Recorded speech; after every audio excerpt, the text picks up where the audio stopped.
Hello everyone. आजको भिडियोमा म तपाईहरुलाई एउटा सिम्पल अनि इजी वेबाट हाम्रो माइक्रोसफ्ट अफिस र विन्डोज कसरी एक्टिभेट गर्न सकिन्छ भन्ने कुरा जानकारी दिन चाहन्छु। अब तपाईको ल्यापटपमा अफिसहरु खोल्दाखेरि यो एक्टिभ गर भनेर आइरा हुन्छ, यो पर्चेज गर्नुपर्छ भनेर जुन मेसेज आइरा हुन्छ, यसलाई तपाईले फ्रीमा नै कसरी सल्भ गर्न सक्नुहुन्छ। यो जुन एक्टिभ गर्न भनिरहेछ यसलाई हामीले फ्रीमा यो एक्टिभ कसरी गर्न सकिन्छ त्यो बारे आजको भिडियोमा जानकारी गराउन चाहन्छु। यदि तपाईको ल्यापटपमा विन्डोज एक्टिभ गर भनेर मेसेज आइरहेको छ भने पनि अथवा माइक्रोसफ्ट अफिसलाई एक्टिभेट गर भनेर आइरहेको छ भने चाहिँ हामी आजको भिडियोमा फ्रीमा नै यो एक्टिभ कसरी गर्न सकिन्छ भन्ने कुरो म देखाउन गइरहेको छु। तपाई सर्वप्रथम एउटा आफ्नो ब्राउजरमा जानु होला र त्यहाँ तपाईले massgrep.dev टाइप गर्नु होला, इन्टर थिच्नु। तपाईको यो massgrep.dev मा जानुभयो भने यो तपाईको यो खुल्ने छ।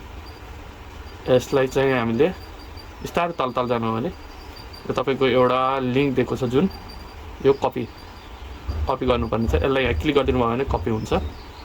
त्यसपछि यसलाई हामी मिनिमाइज गर्छौं र तपाईको यो कर्नरमा देख्नुहुन्छ स्टार्ट बटन छ। यसलाई हामीले यो राइट थिचेर यो यहाँ तपाईको विन्डोज पावर सेल एडमिन भन्ने छ, यसमा हामीले क्लिक गर्न सक्छौं। यसलाई यस गर्नुपर्छ, तपाईको यो पावर सेल खुल्छ। अथवा तपाईले त्यहाँबाट जान्नु भयो भने यहाँ विन्डोजमा सर्च बारमा अनि तपाईले पावर सेल भनेर टाइप गर्नुभयो भने यो तपाईको यो विन्डोज पावर सेल भनेर आउँछ। यसलाई यहाँ गएर रन एज एडमिनिस्ट्रेटर गर्नुभयो भने हुन्छ र यस गरिदिनु होला र तपाईको खुल्छ है। अब यसमा गएर हामीले अघि जुन लिंक गरेको थियौं त्यसलाई चाहिँ यहाँ हामीले पेस्ट गर्नुपर्छ। कन्ट्रोल भी बाट पेस्ट गरिदिनु होला र यो खुल्छ। यसलाई इन्टर गरिदिनु त्यसपछि र एकछिन चाहिँ वेट गर्नु होला, एकछिन यसले टाइम लिन्छ। यो तपाईको अर्को आइसक्यो हेर्नु होला। हो यो मेन चाहिँ ध्यान दिनुपर्ने कुरो चाहिँ यसैमा छ।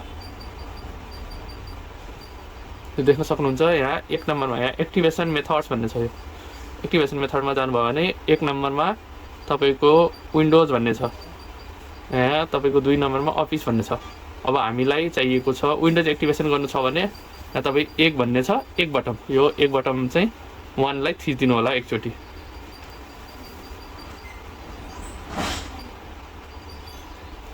त यसले केही समय टाइम लिन्छ, एकछिन वेट गर्नु होला।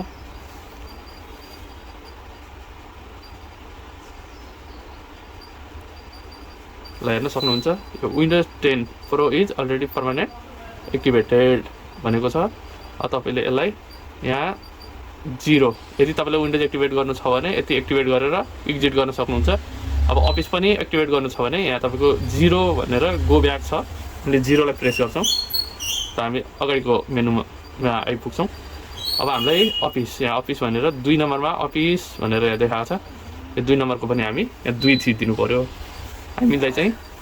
अब त्यसपछि यहाँ 1 नम्बरमा जानु होला, 1 थिच्दिनु भयो भने योले एकछिन टाइम लिन्छ।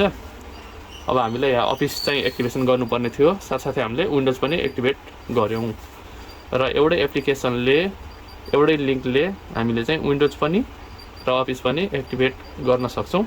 यो आफै घरै बसेर गर्न सकिन्छ, कतै लैजानु पर्ने छैन र यो तपाईलाई मैले यहाँ प्रुफ देखाएको छु, ध्यान दिएर हेर्नु होला र नातिकन गर्नु होला।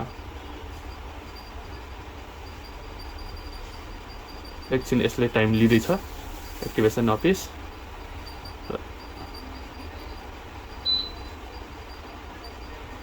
ल तपाईले देख्न सक्नुहुनेछ अफिस इज पर्मानेन्टली एक्टिभेटेड भनेर भनेको छ। अब हामीले हाम्रो काम सक्यो, यो एक्जिट गरिदिनु होला। त्यसपछि फेरि हामी अघि जुन हामीले ओड खोल्दै थियौं, ओड खोल्दाखेरि जुन समस्या आथ्यो अब त्यो समस्या हटेर गइसक्यो, देख्न सक्नुहुनेछ। अब यो क्ल्याङ्कले ओपन गर्नु। ल हेर्नुहोस् अघि यहाँ एक्टिभेट भनेर मागेको थियो भने अब अहिले फुल्ली एक्टिभेटेड भइसकेको छ। अब हामीले मजाले काम गर्न सक्छौँ, एडिट गर्न सक्छौँ। अब यस्तै यस्तै भिडियो हेर्नको लागि, जानकारी पाउनको लागि चाहिँ फलो, लाइक, सेयर, सब्सक्राइब गरिदिनु होला र कमेन्ट पनि गरिदिनु होला। हस्, धन्यवाद।